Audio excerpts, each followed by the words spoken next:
ඔයගොල්ලෝ දකින්න ඇති මම කොහොමද ස්ටුඩියෝ එක හදාගත්තේ කියලා. මේ වගේ මම හදාගත්ත ස්ටුඩියෝ එක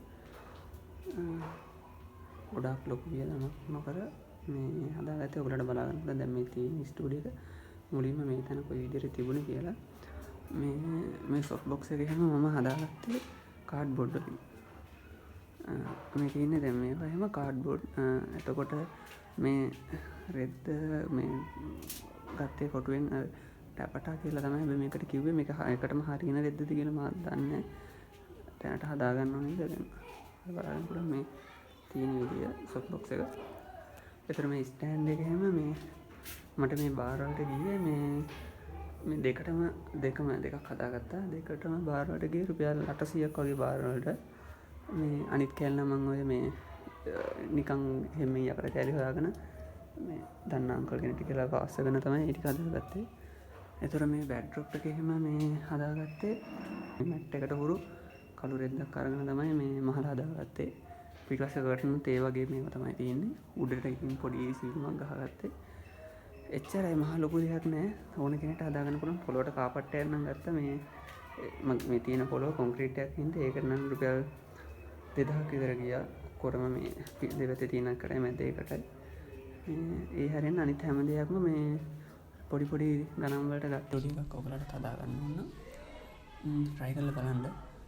ඔයගලත් හදාගත්තොත් මගේ page එකට දාන්න බලන්න ෆොටෝ එකක් කොහමද කියලා බලන්න. මේ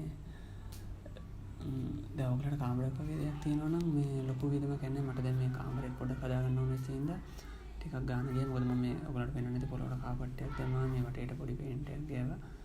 ඒ වගේ දේවල් කරගන්න ගිහින්ද පොඩ්ඩක් ගන්න වැඩිපුර ගියා. නැත්තම් මේ සොෆ්ට් බොක්ස් දෙකටයි මේ බෑක්ඩ්‍රොප් එකට මගේ පිටුපස්සේ තියෙන මේ බෑක්ඩ්‍රොප් එකට මට ලොකු ගාණක් ගියේ නෑ. ඔන්න ඒ ඔක්කොටම මට රුපියල් 3000ක් විතර එන්නේ නැති. සොෆ්ට් බොක්ස් එකට 2500 මේ බෑක්ඩ්‍රොප් එකට රුපියල් 500ක් වගේ. ඒ හින්දා ඔයගොල්ලෝ try කරලා බලන්න කොහොමද මේ වගේ ඒ කියන්නේ එකපාර ලොකු ගාණක් දීලා සොෆ්ට් බොක්ස් අරන් ස්ටෑන්ඩ් අරගෙන බෑක්ඩ්‍රොප් අරගෙන ලොකු ගාණක් යනවා. ඒ දේවල් වලට ඉතින් ඒ වගේ කරගන්න අමාරු කෙනෙක්ට මේ වගේ දෙයක් හොඳයි කියලා මම හිතනවා. ඔයගොල්ලොත් මේ බලන්න try එකක් දීලා හදාගන්න.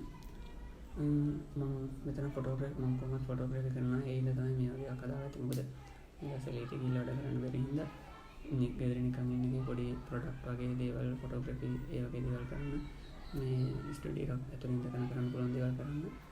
ඉස්සරහට මම ඔයගොල්ලන්ට ඒ වගේ වීඩියෝ ගේන්නම් බලන්න. මේ නිකන් ඒ කියන්නේ මම ගන්න ෆොටෝ කොහොමද ගන්න කියලා නිකන් ඔයගොල්ලන්ට බලන්න වීඩියෝ ගේන්නම් ඉස්සරහට මගේ channel එකේ. එහෙනම් මගේ channel එක subscribe කරන්න. තව කෙනෙක්ට මේ වගේ ස්ටුඩියෝ එකක් හදා ගන්න වගේ පොඩි අදහසක් දෙන්න කැමති නම් මේක share කරලා support එකක් දෙන්න. තව කෙනෙක්ට මගේ channel එකේ ඉස්සරහට ගෙනියන්න support එකක් දෙන්න. එහෙනම් thank you video එක බලුවට. ඉස්සරහට අලුත් වීඩියෝ වලින් සෙට්